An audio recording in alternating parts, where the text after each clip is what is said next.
Hello, hello, and welcome to another episode of Homeschool Moms Unfiltered. I'm your host, Amanda, and my amazing co-host is... Hello, I'm Megan. Hey, hey. All right, so we are your source for messy, imperfect homeschool advice and community. And today, we are definitely leaning into the imperfect homeschooling, but we'll get to that in a minute. Absolutely. But first, if you're new around here, we want to officially welcome you to our secular and progressive space.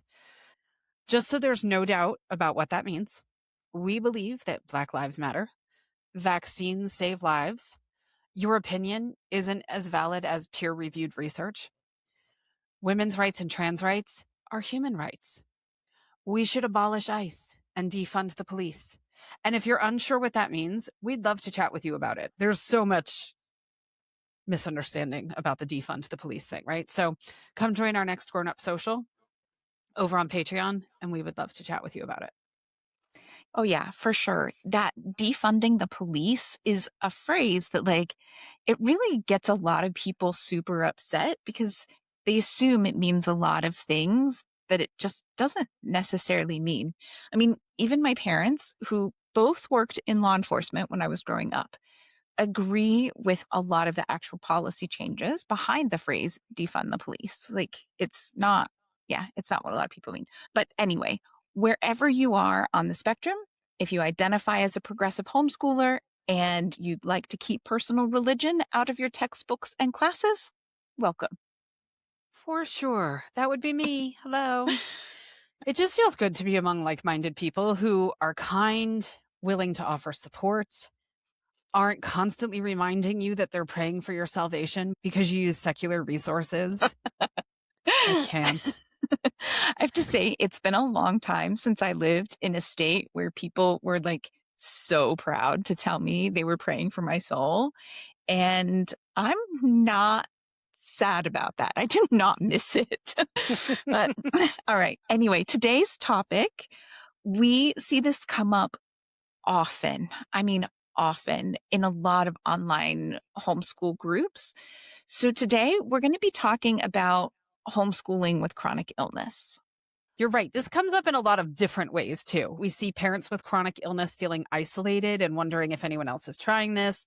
We see parents or caregivers thinking about homeschooling, but not sure if it's even possible as a result of their chronic illness. And one of my least favorite ways that I see it come up often is fellow homeschoolers casually throwing around their ableist beliefs, making chronically ill homeschoolers feel both invisible and worse about how well they're juggling all of the things. Yeah, the ableism is definitely alive and well in the homeschooling groups.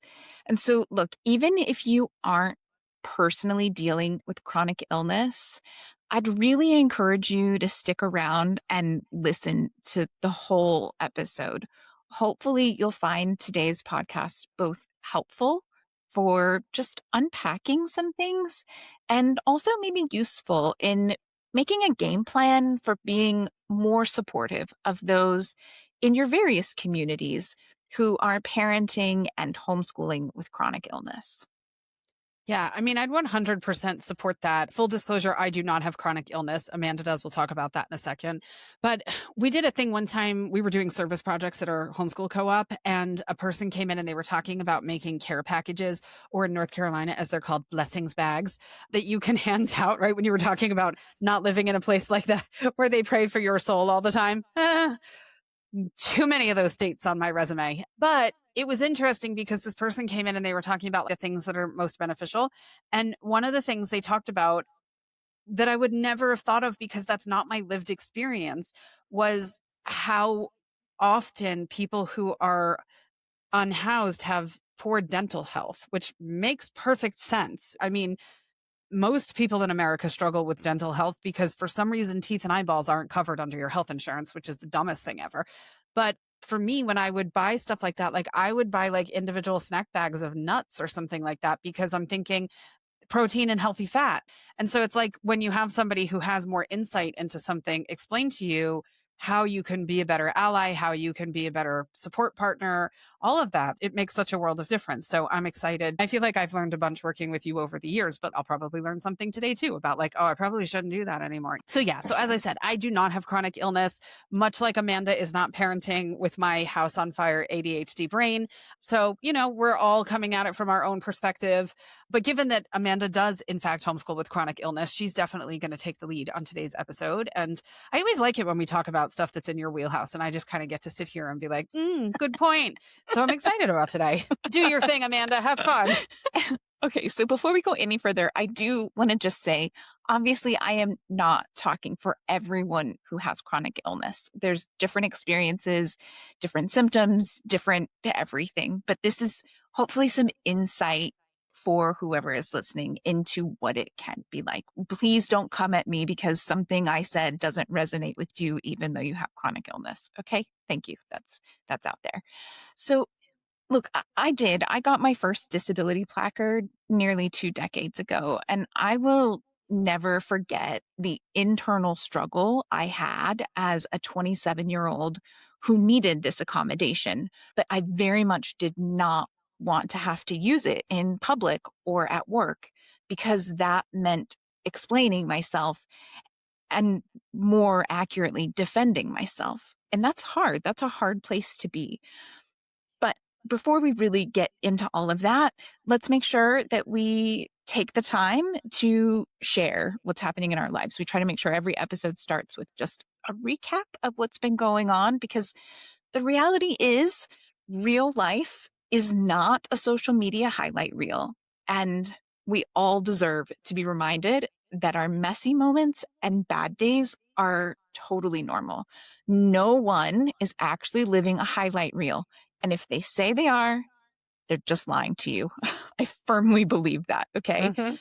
So, Megan, how's life? How's it going in your world these days?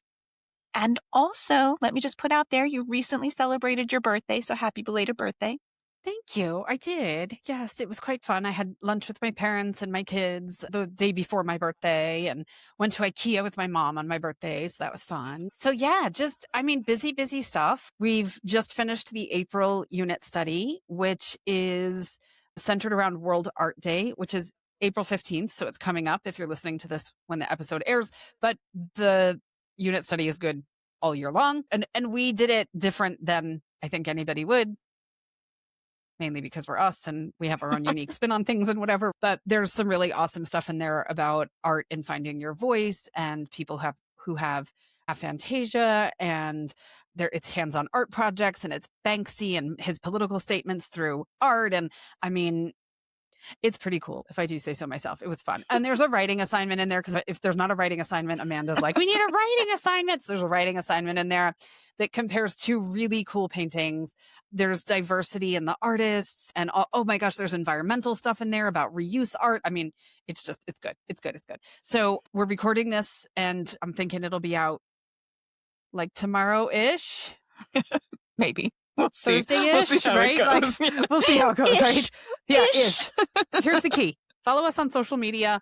It'll be on there. It'll be on Instagram, Facebook, Patreon when it's out officially. And there's always a thing like comment this keyword and then we'll send you the link to the unit study. So don't stress about it, but we've got it, right? So yeah, so that was super fun, right? I'm a creative person, so I enjoyed working on this one. I enjoy all of them. But yeah, it was fun. So yeah, we have a lot of projects going on though. We've got stuff going on related to courses and books and all sorts of stuff. So it's just been like busy, busy, busy, but all good things. Status quo for this quote unquote school year. I mean, we're very unschooly, but my kids still like to participate in things that run on a school calendar year. So we're just kind of finishing out the year, but still just busy planning stuff for the summer, for the fall, getting stuff organized. And yeah, it's a lot with 3 teenagers and trying to coordinate logistics. And this session doesn't jive with your schedule because of this. And this session doesn't, oh, I can't book that because I'm waiting on a date for this other thing. And it's, that whole thing. You're all doing it. You know what I'm talking about. I don't have to explain it. So yeah, there's that. And then my goal for this week is to start. I don't know if you're familiar with Adrienne on YouTube. She's like the queen bee of yoga. She's based in Austin. She has this really cute dog named Benji, but she has this 30-day yoga challenge on her YouTube channel that's super duper popular. And I am saying it here as an accountability measure because I am determined to start the third. I'm not going to promise you I'm going to finish it in 30 days because I've done her 30-day yoga challenge before in more like a 36-day range, but I finished it. And so I'm going to go with that. But yeah, so that's starting this week. And the only thing holding me back is I need to get a yoga mat because when we moved, I got rid of my yoga mat. It had seen a lot of yoga classes. And so I was like, do I really need to move this across the Atlantic Ocean or can I just replace this? And so that's a work in progress. I'm going to the mall one day and I will pick one up there. So Yeah. yeah. You have a trip to Decathlon in your future. I know. So I went to Decathlon yesterday or the day before, but it's in the States, it's like a Dick's Sporting Goods kind of thing, but they didn't have any pretty yoga mats. So I didn't buy one. Okay. So I got 2 yoga blocks, which I also needed, but I didn't get a yoga mat. So at the mall, there's a couple of other sporting goods stores and there's a bigger Decathlon. So I was like, well, they'll have a bigger selection. So that's my game plan. But yeah, it needs to be pretty. Of course. Yeah. Okay. So anyway, what's new in your world this week? You know, homeschooling is mostly going fine. I've been feeling just a little off. It's actually like really timely that we're doing an episode on chronic illness because I'm like, okay, well, I'm finally on the mend from the craziness that happened for months over the winter. The cough is mostly gone. I'm on the mend. And so I was like, what is happening? Like, why am I feeling so rough? And then I kind of realized I almost always have a pretty big flare that starts like late February, early March, and goes into the summer. It usually wraps up sometime between June and July. It's fairly weather dependent, which a lot of people with chronic illnesses find that they have certain things or times of the year that are challenging. And where I live, we have a marine layer and there's lots of changes in the barometric pressure and stuff. And it seems to kick off this really extended flare for me. And I think maybe that's what's happening. And I had just been so sick leading up to this that the changes are a little bit different than normal. So yeah, that kind of sucks because I don't know why it wasn't on my radar, but it's here and there's a lot more brain fog than usual. And well, I say than usual, but it happens every year for half of the year. So I just wasn't prepared for it, I guess. Took you by surprise. Yeah, that's it. It really did. It has really taken me by surprise. And so just trying to retool and figure out like, oh yeah, this happens and how do I deal with that and how do we move forward? So that's going on. And then it's a total first world problem. I completely realize that and accept it. But our air conditioner, technically our central air, is on its last legs. So we've started the process of getting the quotes for it. We've had a bit of a heat wave here in Southern California, and it's become quite apparent that the AC is not doing what it used to be able to do, which in fairness, it's 21 years old, which is a really long time for a central air unit on the coast next to the ocean. But yeah, wow, those prices. That's thousands and thousands and thousands of dollars that I wasn't really planning on spending right now. So So that's go buy the exciting. April unit study and maybe another one while you're there.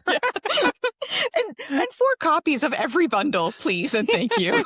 I don't even know, man. I mean, like, it's one of those things we could put it off, but when the summer heat comes, if the AC really goes belly up, then we'll be months waiting for them to be able to get here because everyone's AC will die. So it's a good thing we've noticed now, and we have a couple of months to get it fixed. And we do points and travel hacking, and I've been holding off on getting this Chase credit card that has 6 months no interest. So, It's the time.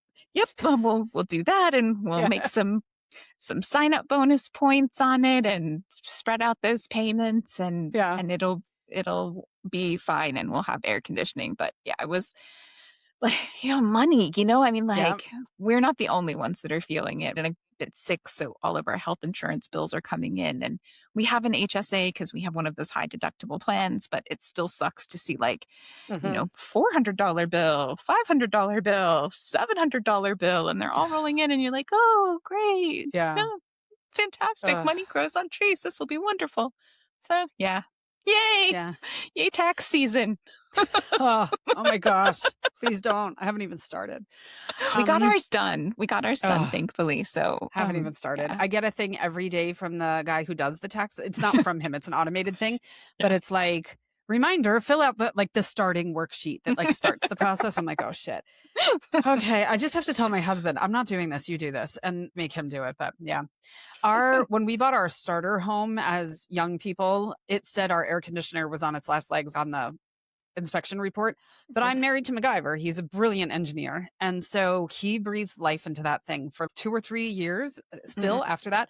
And our air conditioning bills were very high. We lived in Miami and we knew if we got a new unit, but we were super young. Right? We were like 25, 26. I was pregnant with our first child when we bought the house. And for what it's worth, anybody who was buying property at that time, we bought the house in South Florida in August of 2007. So if you roll back your time machine and remember that was like the worst possible time because everything crashed out in the next 6 months. So we were like, we'd rather keep whatever cash we have in the bank. My husband got laid off during the recession. It was a whole thing. So we were Yeah. just paying the higher air conditioning bills. I did the thing with the power company where they spread it out over the year to make it a Mhm. little bit better and whatever.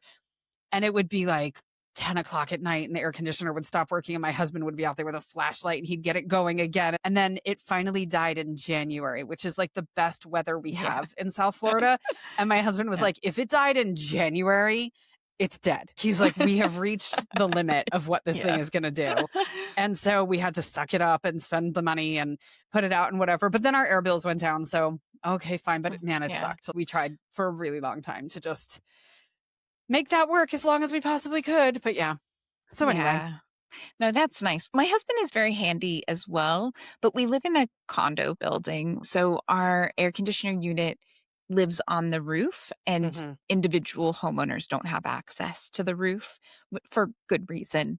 But it's one of those things that when you have someone come over, when you need to do anything, you have to like schedule it with the building engineer and they Right. escort you onto the roof. And so you can't just be up there fixing it whenever you want. You have to be licensed, bonded, and insured to work on the air Mhm. conditioning unit. You can't even do your own maintenance to protect the whole community and the roof and all of that. So like I get it. It's one of those trade-offs, right? For living Mhm. in the kind of communal living space that we live in versus having our own house. On the plus side, like our AC is going to be like $8,000, which is stupidly expensive. But my best friend, they have this cute little bungalow and their air conditioning, because it was some specialty unit, it cost them $24,000. I Mhm. was like, no, Yep. thank you. $8,000 is like, I mean, stupidly expensive, but at least I have 24,000. Like, holy Yeah.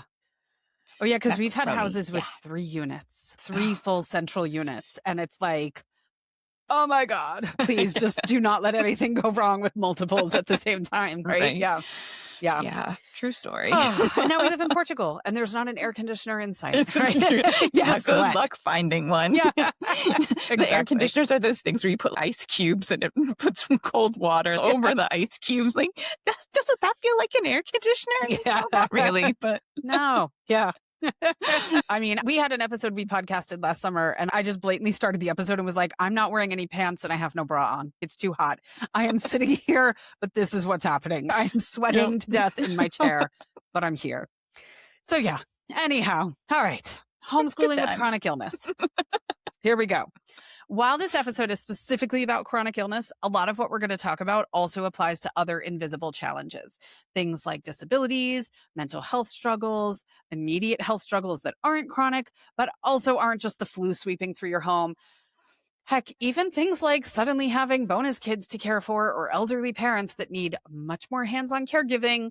All of this stuff can turn your world upside down. And some of the stuff we're going to talk about today is universal to those things. So, like Amanda alluded to earlier, hopefully this episode will resonate with those who are living with chronic illness, but also hopefully it will be helpful and useful for those who have friends or community members who are navigating homeschooling with chronic illness. So let's start at the beginning. When you first started homeschooling, Amanda, did you worry that you might not be able to homeschool or maybe homeschool well because of your chronic illness? I mean, the short answer is, of course, yes, I worried. The vast, vast majority of folks with chronic illness or chronic health issues in general are very aware of their limitations. We don't need other people telling us our limitations. We really understand them.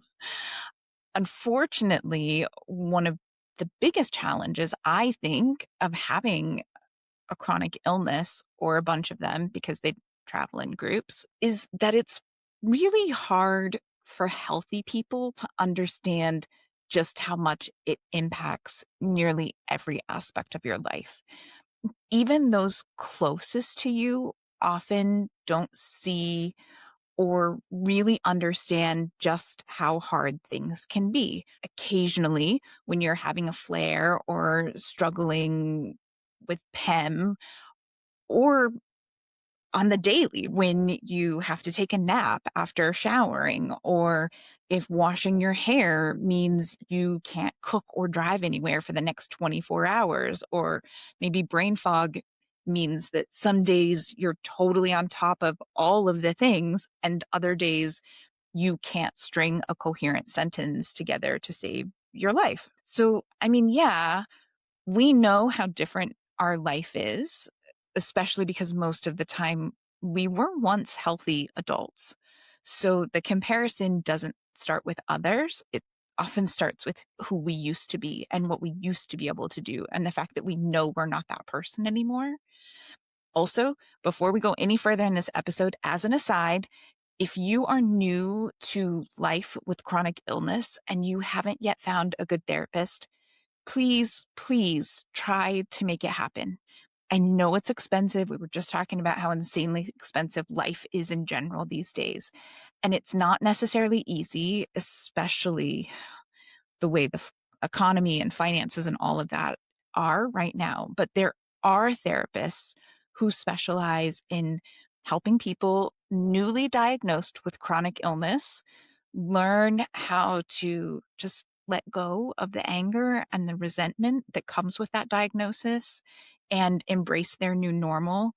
It was such an important and significant part of the process for me, and it has absolutely allowed me to handle the ever growing list of diagnoses that I've accumulated over the last couple of decades. So, yeah. Yeah, for sure. I mean, if you're new around here, we are big fans of therapy, whether it's specialists or employee assistance programs or community organizations that offer a sliding scale. There is absolutely no shame in therapy. And if you're new to the therapy world, please know that it can take multiple attempts to find the right fit. So, and that sucks when you're really struggling because you're like, I just want help. And now you're giving me an extra task of having to screen and set up appointments and go through this whole thing and wait and blah, blah, blah. But if the first one is a bust, please stick with it. Ask around, try new therapists. You'll find your person eventually. Yeah. So obviously you didn't let your fears hold you back from homeschooling. Hooray. Because then we wouldn't be here. What would we be doing on this Thursday evening if you weren't homeschooling?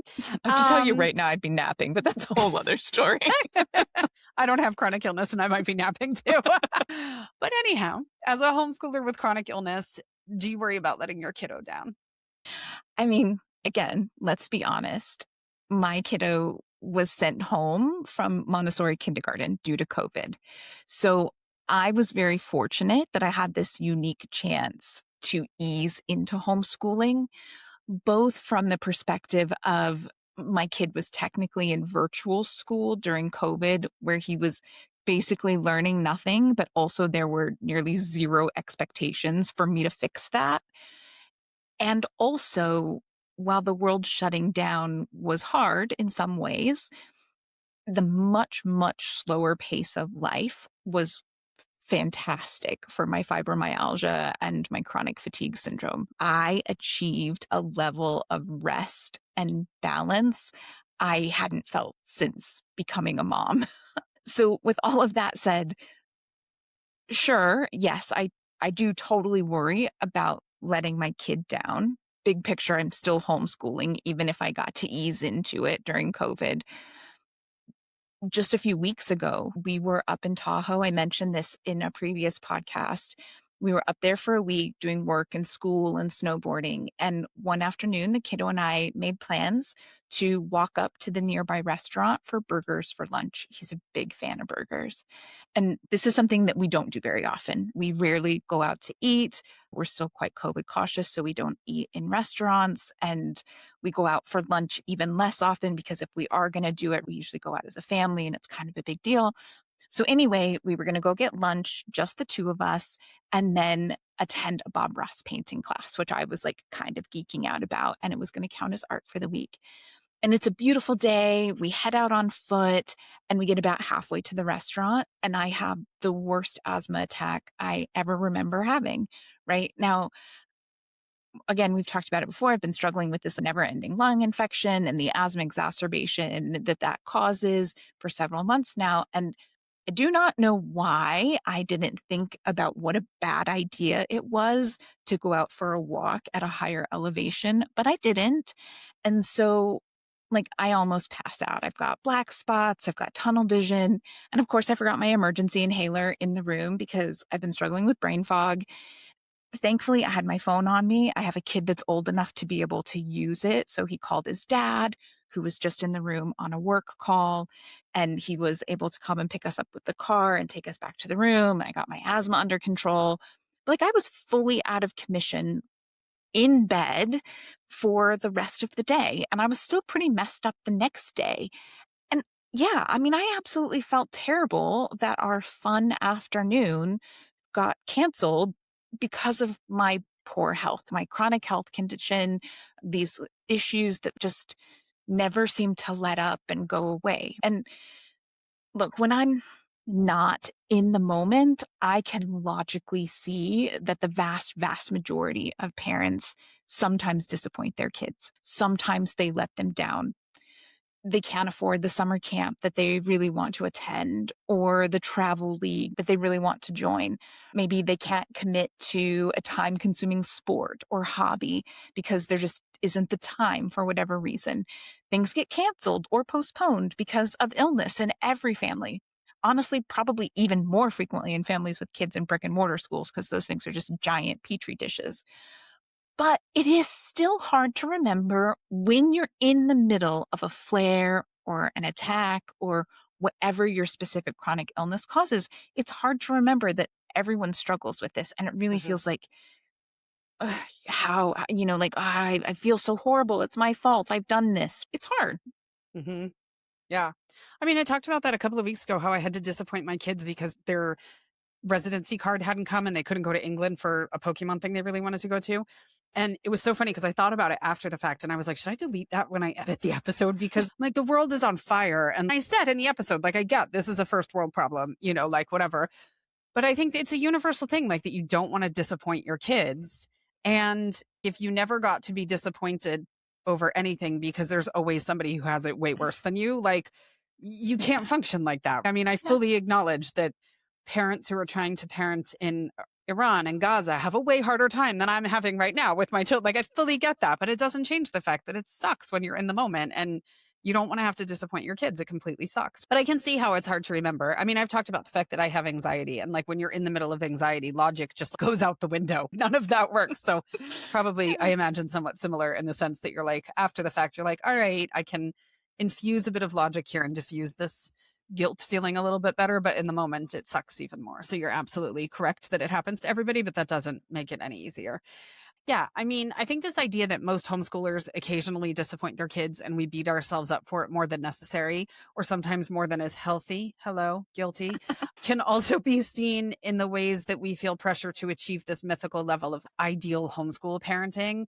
And we've talked about this a lot on the podcast, the Pinterest perfect homeschool parent, the Instagram perfect homeschool parent isn't real. No one is perfect. And we will say that again and again and again. And there's one influencer in her floral dress that I can see in my mind who perpetuates this toxic freaking stereotype.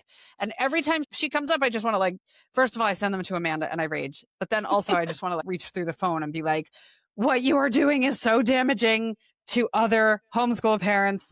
And I think especially women more so. But yes. Anyway, seriously, there is this idea that grown-ups who homeschool should be like endlessly energetic, hyper organized. Ugh.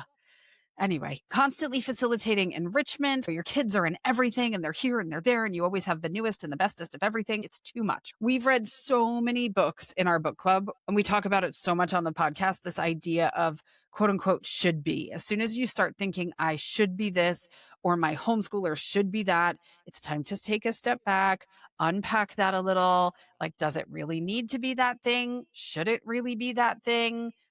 All of the above. Well, that's it exactly, right? Healthy, as in non toxic homeschooling, does not require endless energy or constant parent led enrichment. And that applies whether you have chronic illness or not. I mean, sure, if you're homeschooling with chronic illness, it does mean you need to be brutally honest with yourself about your limits and your non negotiables and how you're going to protect and conserve your energy to make it work. But you're already doing that with parenting and your other adult relationships and possibly work. You're already doing it. Mm-hmm.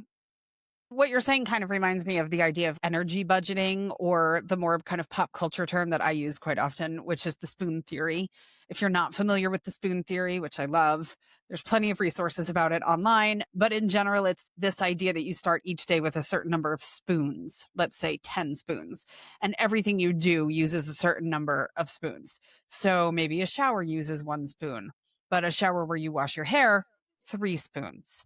Making an easy meal, 1 spoon. Making a healthy meal from scratch, 2 spoons. A stressful conversation with a family member or a coworker, 3 spoons. A day of staying at home and homeschooling uses 2 spoons, where a day that requires you to drive somewhere and navigate crowds, 4 or 5 spoons.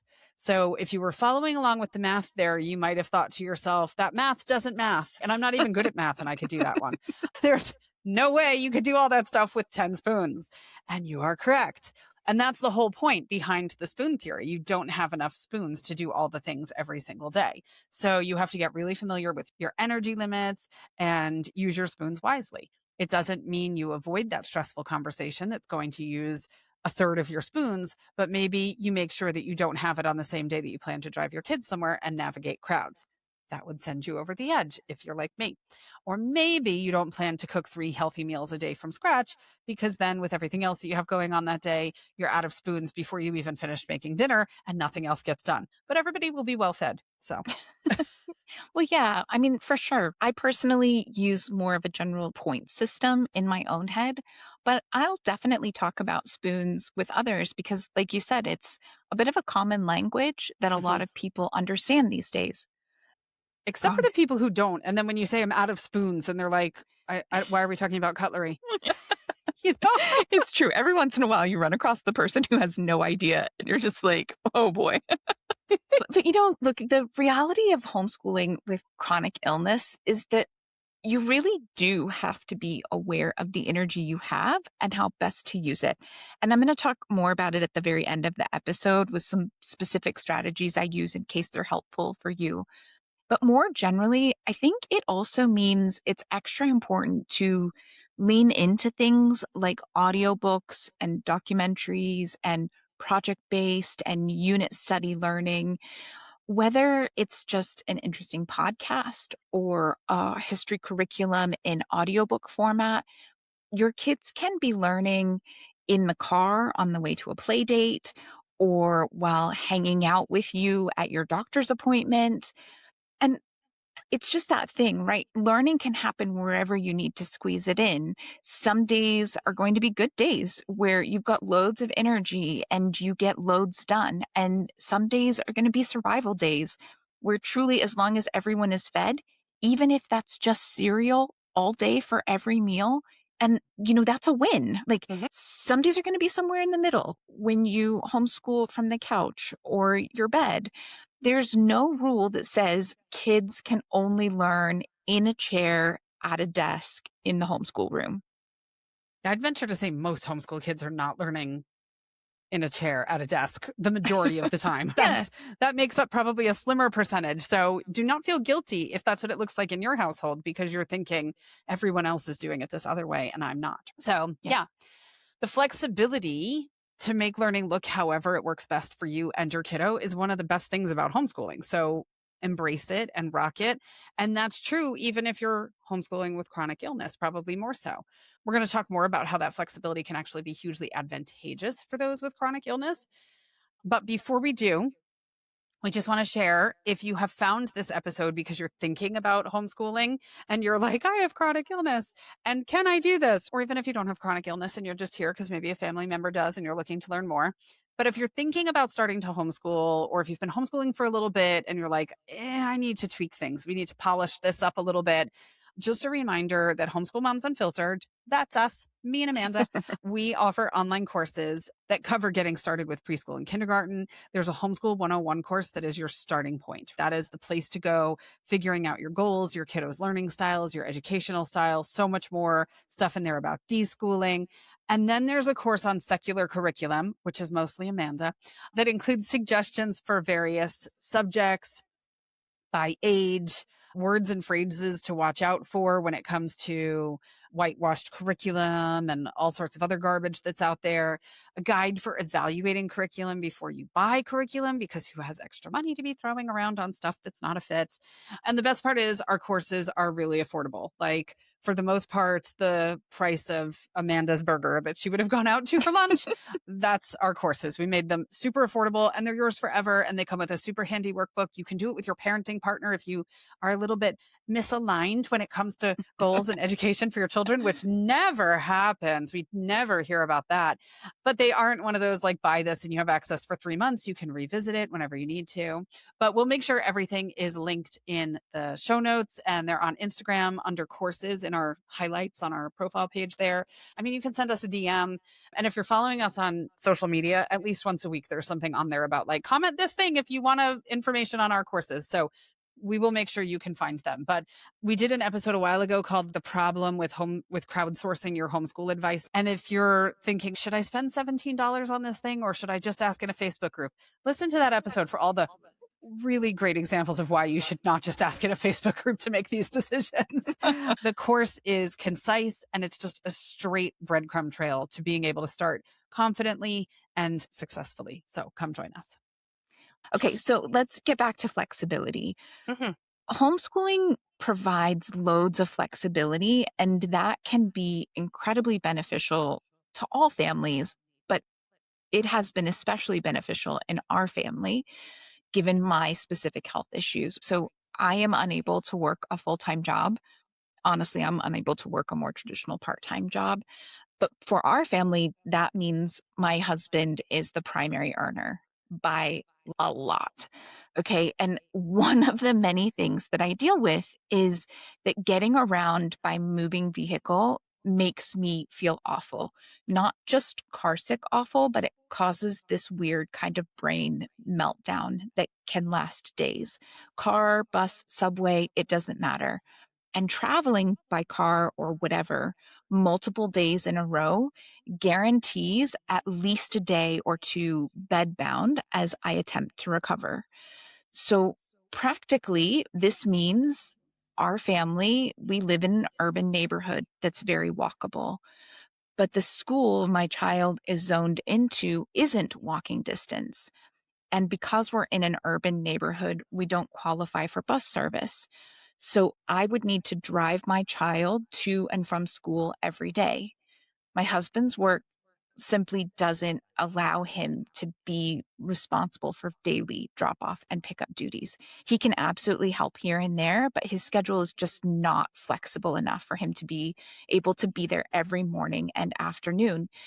He could try to find a different job, but he's in a pretty niche job. And like I said, we need his income. And let's be real, his health insurance. Okay. With homeschooling, I don't have to worry about whether or not I can get my child to school every day and on time. So we don't have tardies and we're not in trouble for blah, blah, blah, blah, blah. You hear about that all the time in groups. Mm-hmm. Homeschooling, honestly, it allows me to also continue traveling in a way that I wouldn't be able to do otherwise. Before I got sick, it wasn't a big deal to jet off for a long weekend. But now I need to schedule in rest days and slow days, a rest day after a long flight, a rest day followed by a slow day after every tour that we do or every day we spend exploring. That sort of travel is much, much slower than most Americans are used to, thanks to school calendars and our incredibly limited paid vacation time policies. But it works great for someone who is a part-time world schooler. Hmm. Yeah. Well, and it's no coincidence that when the kids are out of school too, it's way more expensive to Yeah, travel. So that's it true. allows us to be able to travel when it's less expensive. One of my kids was trying to plan a little like getaway with some friends from summer camp. And they had come up with this idea that they were going to go to France the week between Christmas and New Year's. And I didn't want to like, poo poo their plans when they came up, but I was like, that sounds fun. Sure, go for it. And then they looked at how much it cost to travel to France between Christmas and New Year's. And they were like, and the three of them were like 18, they were like, what the heck? I was like, yeah, welcome to. If I had said it, it wouldn't have had the same No. impact. But when I was like, mm-hmm. So yeah, but yeah. And like you said, but slow travel is not as common in the US because of our vacation life. I mean, you see these memes online that's like European out of office, like I'll be back in September. And then American out of office is like, I'm having an open heart surgery on my lunch hour, but I'll be back online at 2 p.m. and we'll answer your emails then. So it's just very, very different. Yeah. So yeah, it Yeah. works differently. Another thing that sometimes gets overlooked or minimized is the fact that homeschoolers often want to focus on teaching life skills and encouraging their kids to be independent learners. And this is often an important aspect of family life for parents or caregivers living with chronic illness. That independence becomes really key to the success of this whole adventure. Well, that's it. I starting from a pretty young age in our home, and when I say pretty young age, I mean like probably around 4, my kiddo started learning how to make sure that he had healthy, nutritious breakfast. And yeah, it involved prep on my end and some pre-baking when I was feeling up to it, and things like signs with photos in the kitchen because he couldn't read yet. But it worked. And he has definitely continued to build on those skills over the years, learning how to actually cook things instead of just what things were healthy and nutritious to start with. And he's learned how to bake for himself and for the family. Those are great skills to have. And you're Hmm. just scaffolding from a young age. Laundry was the same. He started around the same age, helping with matching socks and folding his own clothes or kind of folding his own clothes, helping load the washing machine, which eventually evolved right into being able to actually do loads of laundry on his own. And don't get me wrong, I'm all about kids staying kids as long as possible, but I am also a firm believer in making sure that they head out into the world as young adults, at least mostly capable of taking care of themselves. You know what I mean? Hmm. Yeah, I mean, we're not bringing up like a Duggar buddy system here where these kids are raising themselves and others, but we're giving them the life skills that they need. And in our house, I've had a saying for forever that's everyone who lives in this house will contribute to the running of this house. I mean, do you eat off dishes? Do you wear clothes? All of that.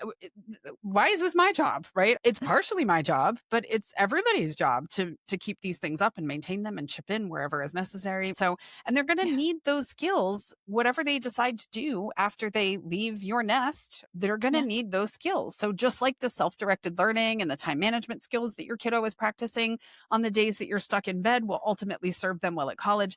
All of these things help kids build the skills that they're going to need. So, independence and confidence, empathy and compassion. Oh, do we need so much more of that right now?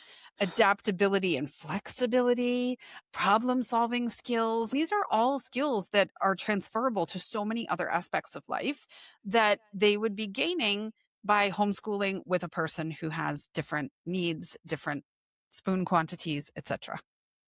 Well, yeah, I mean, that's true. And I do want my kiddo to learn and master all of those things.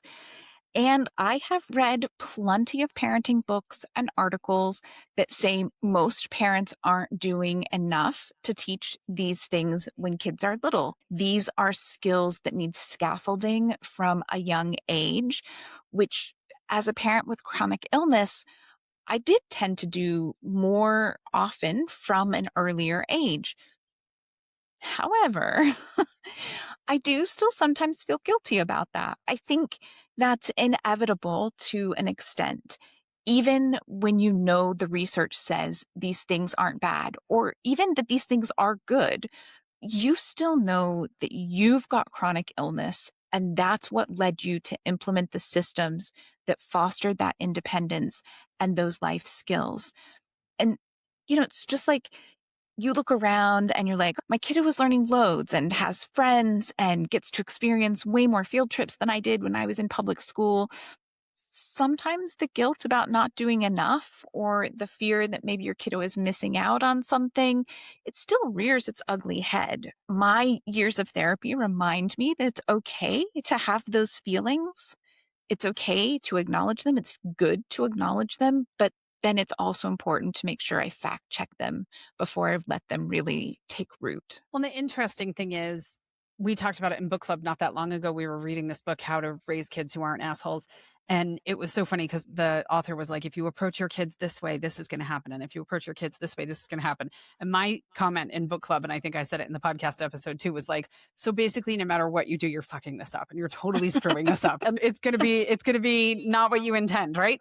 And Yeah. so it's so interesting hearing you talk about this because I do not have chronic illness, but I made the choice, which is very different, to have 3 kids in under 4 years. And so when I look at the expectations that my oldest had versus the Mhm. expectations that my youngest had, and then it's that feeling of guilt, like, oh my gosh, did I make him grow up too soon because I had 2 other babies that needed this? And so it's that thing, like, I think even if you're not listening from a place of chronic illness, there's always a reason as a parent, I feel like, to beat yourself up over something. So Yeah. just remember, if you're beating yourself up over your chronic illness, most parents are beating themselves up over something. We all feel like we're screwing this up and we're failing in some way. So if Yeah. you're doing a good job, it's okay. And I think we talked about it before. We've talked about it on other episodes. As homeschoolers, we're probably more likely to have those thoughts. And a lot of times that misguided guilt pop up because it's just so far outside of mainstream society, the choices that we've made or the path that we are on, whether it was a choice or not. And there are so many messages around us that are telling us what's best and what's quote unquote normal. I hate that word. So I can definitely see how homeschooling with chronic illness in such an ableist society would cause even more of those questions and fears. But ableist bullshit shouldn't get to dictate how your family works or anything else. Just it's hard. It's easy to say, like, brush it off, but yeah. So, okay. So practical tips, like we can sit and commiserate because that feels good too. We did an Yeah. episode not that long ago about why we're so perpetually tired. And we didn't offer a ton of tips. We had some, but some of it was just commiseration. It was just like, if you're tired, we get it. We're tired too. Homeschooling is a lot. But let's do some actual tips. So what are some specific things beyond what you've already mentioned that you've done in your home to make your homeschooling and chronic illness work? Well, here at Homeschool Moms Unfiltered, right? If you listen regularly, you know, but for those who aren't regular listeners, we aren't big fans of all in one curriculum. I mean, we've done entire episodes on that and why. So if you're like, what do they mean by that? Go back and listen. But that said, I am a big fan of low prep options, open and go, things with teacher guides, pacing guides. You don't need to follow them to the letter by any means, but they can be so useful just to help you not expend the extra energy that comes with starting from scratch. If someone's already laid it out, you can be like, well, that will work for us. We don't need to do that. That works. I'll tweak this a little, but it just takes a lot less energy to tweak than it does to just build from the ground Yeah. up. Start with a blank piece of paper. Right? Exactly. And then implementing systems. And again, we've talked about this a lot. I have talked before in other episodes about how I create an annual lesson plan in early August. I know a lot of people don't understand it. They don't get why I do that. It covers pretty much an entire calendar year with plenty of built in breaks and makeup weeks and flexibility. But for me, sometimes my brain fog is just so bad that I can't remember what we're working on, what we just finished, what we're supposed to be doing. And it's not just a day kind of thing. My brain fog can go on for weeks at a time. So it's helpful for me to be able to just look on a single spreadsheet and see what comes next in every subject. I don't have to think too hard and I don't have to rely on a really foggy brain. something like that might work for you. Maybe a spreadsheet isn't the answer. You know what systems you have found, but whatever system is working in other areas, you can find ways to implement that in homeschooling as well. You can also do like an easy day every week. If you know Mondays are always hard because you have to recover from a weekend of stuff and responsibilities and errands and all of that, or maybe it's Wednesday that's always hard because you have to drive to a class on Tuesdays. Make the hard day an independent learning day. You can do this with a week or even a month. If you know the first week of every month is always challenging because your job is super intense the first week of every month, or maybe December is always hard because it's budget season or whatever the case may be, or maybe it's April because you work in taxes, whatever it is, that's fine. Make those weeks or months independent learning time. For me, I like to have a bunch of unit studies on hand for these times, whether it's a day, a week, a month. And I organize them by easiest to hardest, hardest being the most work from me. So I like the Homeschool Moms Unfiltered unit studies because I help create them. I vetted everything. I know that I'm comfortable with all of the stuff in there and that it aligns with my values. So those are ones that I can just send to my kiddo via email, and he can easily do it pretty much completely on his own, which is great for the days when I really can't make my brain work, or I can't stay awake. There are days that I'm just nodding off no matter what I do. Whereas like Mint and Bloom unit studies, also great, highly recommend them, but they definitely need a little more support from me. So those are good for the days that I'm maybe really tired and I'm going to lay on the couch, but my brain is still working fairly well and I can support or answer or explain things. And then I also keep a running list. Personally, I use Google Sheets so that it's on my computer and on my phone, but I just keep a list of podcasts and documentaries and audiobooks that I've heard or I've seen that we can just use on really bad days, or switch to if a day suddenly just goes bad. I might have a really stressful conversation, and once that's done, my brain is done. Maybe the hospital called about billing and insurance, or they're moving an appointment, or I'm fighting for something. And by the time I finish navigating that, my brain is like, haha, you're done. But I'm like, well, that's great, but it's only 10:30 in the morning. I need to be able to pull something up because it happens too often for me to be able to just say like, okay, well, we're not schooling today. This is my reality. And so I need to have a backup plan. And then the other thing too is don't forget outsourcing. There are loads of options for outsourcing. We talk about it on lots of different podcasts. Whether you are doing it virtually or in person, you can do classes, you can do camps. Sometimes it's really useful to be able to send your kiddo off for a week-long camp where they just have fun and learn something new, and you can catch up on your sleep, or you can go to all of those appointments that you've been needing to do, or whatever the case may be. You can do local tours where you don't have to be the one sharing information. You just kind of have to be present. Online tutors can be really helpful, programs at the library. There are just so many options for different ways to outsource depending on where you're at and exactly what you need, given your specific needs of the day, the week, the season. You do not have to be the one teaching every subject to your child every day. Oh gosh, no. Oh gosh, no. That's not no, that's not how things are working here. Yeah. But let's wrap up with some things that you can do to support homeschool friends or community members who are homeschooling while also navigating life with chronic illness. So first, don't judge them when plans change. There was a post not that long ago about like how flaky homeschoolers are. Did you see that one? I It did. was yeah, and I And was like, I scrolled past because, like I said, I've been feeling off and I can't always be as nice as I want to be. And a lot of times I stop and I type the comment and then I'm like, delete, delete, delete, delete, delete. yeah, Scroll on by. that's it. I mean, I was telling Amanda right before this, there was something I was trying to do. I don't even remember what. And I was like, oh, I know. I was saying I need to go for pelvic floor therapy. But I'm like, I can't schedule it right now because I have a kid who's been struggling for months and months and months and with a chronic condition, different than what you're talking about, but still. And I'm like, I can't plan anything. because I never know when we're going to be okay and when we're going to be not okay. And Yeah. I'm tired of feeling like a flake for bailing at the last minute, because there's people who go in Facebook groups and write posts like, why are homeschool people so flaky? So there you have it. Yep. So yeah, don't judge them when their plans change.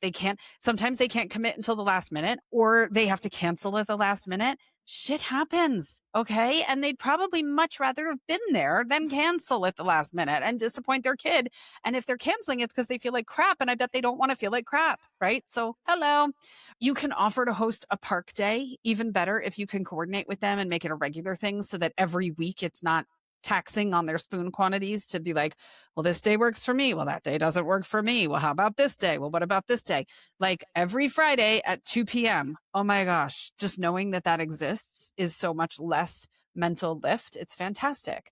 Yep. Come to them, maybe not necessarily to their house unless they ask you to, but maybe offer to meet in their neighborhood, minimize their driving, meet them at a halfway point instead of having to drive kids fully back and forth. Sometimes, I know when we lived in North Carolina, the sprawl was huge and all I did was drive. So if you can do that, offer to take their kids on a field trip if it's something that, especially if it's something that's going to involve a lot of walking or like a super hot day or something like that. And you're like, hey, does your kiddo want to tag along with us? Because I'm totally game to bring them. That would be awesome. And then that way they don't have to take on an entire week off before and after the field trip just to accomplish the field trip, Yeah. right? Send a just checking in with them. I cannot tell you how much those messages mean. When my husband had cancer, I had a friend who texted me almost every day for 2 years to be like, I'm going to the supermarket. Do you need anything? And the number of times that I would be like, holy crap, yes, I just ran out of milk. Or like, one kid is throwing up. Can you please bring Gatorade and saltines or something? And she wouldn't come in because then it was going to be a whole thing where we had to talk, and she would just leave them on my porch and just drop off whatever I needed. And it's been a decade. And still, I'm like, she saved my ass so many times during that period. I cannot even tell you. So just check in, see how they're doing this week. Ask them if they need anything. It can be a little bit tricky though sometimes to just open ended. If you ever need anything, you know how people say that? If you ever Yeah. need anything, let me know. Sometimes it's just better to offer specific things, or if you know about specific things, if you're a really good listener and you know specific things that they've told you before kind of situation. I have a standard thing that when somebody has a death in the family, I send a massive thing of paper plates, bowls, disposable cutlery, and cups, because I feel like if you say, can I do anything? Nobody's ever going to be like, I can't get caught up on dishes. Can you come over and but if you just send a big thing and then they're like, oh, thank goodness. The last person that I did it for, though, they're super like, we're all environmentally conscious, I think, in our community, but this person is like super duper. So I had to buy utensils that were made of like avocado pits and stuff, because otherwise she would feel guilty using them. And I it was have like a those. freaking fortune. She got a little bit less than most people do, I'll admit. But I knew if I sent her something else, she'd feel guilty doing it. And I didn't want to add to her level of guilt. So I was like, here's your avocado composted plates. They probably melted while they were eating off of them, but as long as she was happy, I'm glad. So yeah, whatever you can do. Well, yeah, that's a good point, though.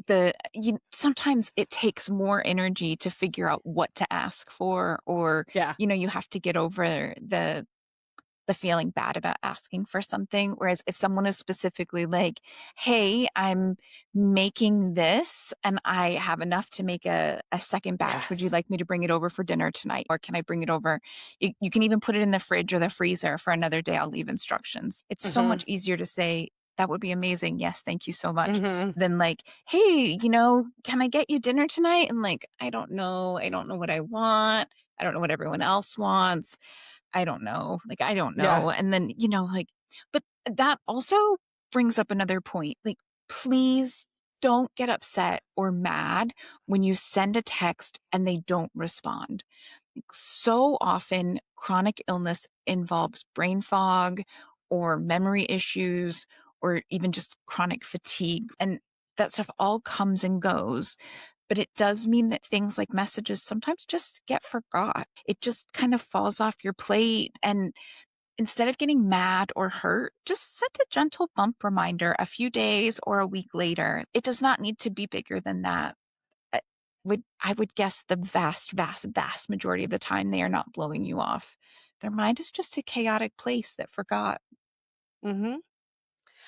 Yeah. I mean, I can relate to that as an ADHDer. I feel like all the time I start messages was like, oh my gosh, I'm so sorry. I totally forgot to answer your message. Because a lot of times I'm going in to ask them something and then it feels like, oh, great, I ignored your last message, but now here I am showing up to ask for something. And I'm Yeah. like, oh gosh, I don't want them to feel, but like, that's just my brain is a chaotic mess for an entirely different reason. But yeah, you do feel like you spend an awful lot of time apologizing for something that wasn't intentional and that you didn't mean to do. Well, that's the meaning of intentional, but there you go.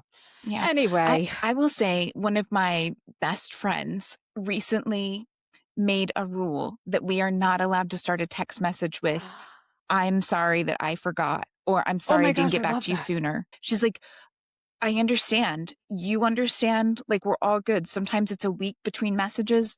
Sometimes it's only 30 minutes between messages. Never apologize. And so there's never an apology in there for missing a message or taking too long. And it's so nice. It's taken so much because, I mean, you just stress about that. And then you feel Yes. like, are they actually going to accept it as an apology? Do they really feel, or are they like, oh, she's being flaky again?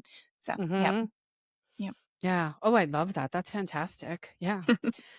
Oh, goodness. All right. So, bottom line, we've said this before. It applies to chronic illness. It applies to everyone. There is no single right way to homeschool. And if you're coming to homeschooling with chronic illness, your homeschool might look different, and that's okay. Kids can and often do thrive in a flexible learning environment.